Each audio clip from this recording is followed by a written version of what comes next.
News reader start பண்ணிட்டீங்க. ம். அடுத்து வந்து ஆக்டிங்க்குள்ள போறீங்க. ம். இதுல ஒண்ணு டிசைட் பண்ணணும்ல. இல்ல என்னுடைய பாதை வந்து இதுதான். இதுல போனா தான் நான் கரெக்ட்டா ஒரு இடத்துக்கு முடியும் அப்படின்னு ம். ஒண்ணு இருக்கும்ல. அது ம். வந்து நியூஸ்லயா? இல்ல வந்து ஆக்டிங்லயா? நியூஸ் தான். நியூஸ் தான். நியூஸ் எப்பவுமே. நான் வந்து நியூஸ் ரீடர் இல்ல. நான் வந்து நியூஸ் ஆங்கர். நியூஸ் கரஸ்பாண்டன்ட் நானு. ஐ ம், வாஸ் அ ம். Senior news correspondent. ஒரு செய்தியாளர எடுத்துட்டு போய் நீங்க நடிகை ஆக்கலாம். நடிகர் ஆக்கலாம். ஆனா ஒரு நடிகன எடுத்துட்டு போய் செய்தியாளர் ஆக்க முடியாது. எந்த காதலி உங்க ஒய்ஃப் ஆகலாம். உங்க ஒய்ஃப் எந்த காதலி ஆக முடியாது. அதே மாதிரி that is the line. So என்ன பொறுத்தவரைக்கும் செய்தியாளரா ஆகணும் அப்டின்னா, அதுக்கு நிறைய அ ஆப்வியஸ்லி நடிகர் ஆகுறதுக்கும் நிறைய வந்து பயிற்சி எல்லாம் தேவைப்படுது. திறமை தேவைப்படுது.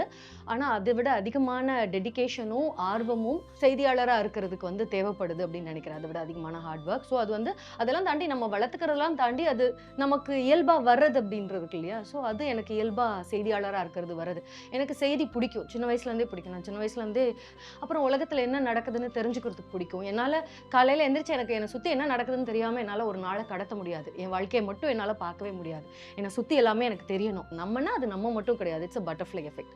நம்மனா நம்மளோட பகுதியில, நம்மளோட ஊர்ல, நாட்ல, சுத்தி பக்கத்து ஸ்டேட்ல, பக்கத்து நாட்டுல, பக்கத்து கண்டத்துல என்ன நடக்குதுன்னு தெரிஞ்சுக்கிறதுன்றது, ஏதோ ஒரு வகையில நம்மளோட வாழ்க்கையோட அது இணைஞ்சிருக்குன்னு நான் நம்புறேன். ஸோ அதுதான் என்னுடைய பார்வை.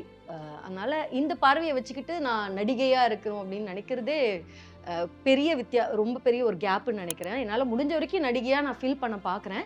ஆனா என்னுடைய ஹார்ட் எப்பவுமே it belongs two the news field. So எனக்குள்ள அந்த அந்த ஒரு செய்தியாளர் அப்படின்றது எப்பவுமே இருந்துட்டே இருக்கும்.